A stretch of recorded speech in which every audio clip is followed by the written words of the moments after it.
कराची में डेंगू की वबाई सूरत हाल के पेश नज़र महकमा सेहत ने मुख्तलिफ अस्पतालों में कायम कोरोना के लिए मुख्तस 32 HDUs को डेंगू आइसोलेशन वार्ड में तब्दील करने का फैसला कर लिया है। ज़राए महकमा सेहत के मुताबिक तमाम HDUs को डेंगू आइसोलेशन वार्ड में तब्दील करने की इजाज़त दे दी गई है। नए डेंगू आइसोलेशन वार्ड में मच्छरदानियां फराहम कर दी गई हैं।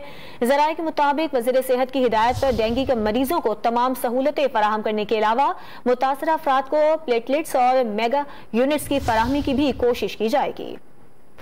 कराची में डेंगू की वबाई सूरत हाल के पेश नज़र महकमा सेहत ने मुख्तलिफ अस्पतालों में कायम कोरोना के लिए मुख्तस 32 HDUs को डेंगू आइसोलेशन वार्ड में तब्दील करने का फैसला कर लिया है।